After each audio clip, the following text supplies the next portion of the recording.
सरकारला दुःखाची जाणीव करून देणं हा जर गुन्हा असेल तर तो गुन्हा मी केलेला आहे. त्यासाठी तुम्ही द्याल ती शिक्षा भोगायला बी मी तयार आहे. तुम्हीच आम्हाला सांगा आम्ही जगायचं का नाही ते. सरकार शेपूट हलवून हलवून मैस दमती पण पाठीवरचा कावळा उडत नाही. तसा आत्महत्येचा विचार आमची पाठ सोडित नाही. कोरड्या आबाळावानी कपाळ असणाऱ्या बायका, बिनबापाची लेकरं असल्यासारखी माळावर फिरणारी जनावर, हे सारं गावाला नजर लागली म्हणून नाही झालं सरकार. गावाकडं कुणाचीच नजर गेली नाही म्हणून झालं. शिकलो नसतो तर किती सुखात राहिलो असतो. अन्यायाची जाणीवच झाली नसती. देवाचा कोप झाला असं समजून बसलो असतो अंधारात तुमच्या लाल दिव्याला हात जोडीत.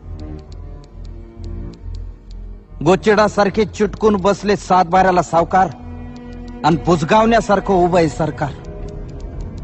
आभाळ वाटतंय सावत्र आईवर, दुष्काळाचं कुरूप ठणकत चाललंय आणि शेतकऱ्यांसाठी कोंडवाडे बांधायचं ठरवून सरकार शांत झोपी गेलंय. देश महासत्ता होण्याचे स्वप्न बघण्यासाठी. खिचडीसाठी शाळेत जाणाऱ्या पोरानं चोरून आणलेले 2 घास खाताना त्याच्या बापाला अभिमान वाटावा पोराचा का स्वतःच्या जगण्याची लाज.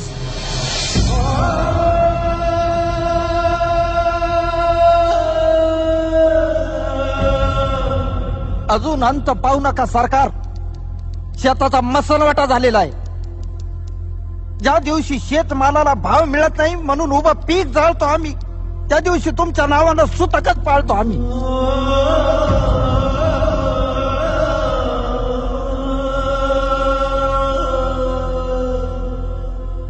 आता तरी विचार करा, नाहीतर 1 किलो गव्हासाठी तुम्ही 1 दिवस देश गहाण ठेवलेला असत. त्या दिवशी ध्यान देऊन बघा, माझ्या पिंडाला कावळा शिवलेला असत.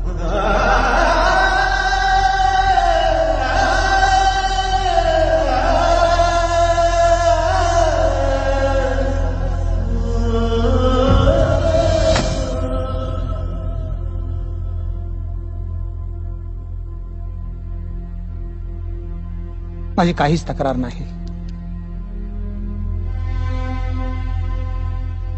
पिकवणाराच उपाशी आहे. भूक माणसाला काहीही करायला लावेल.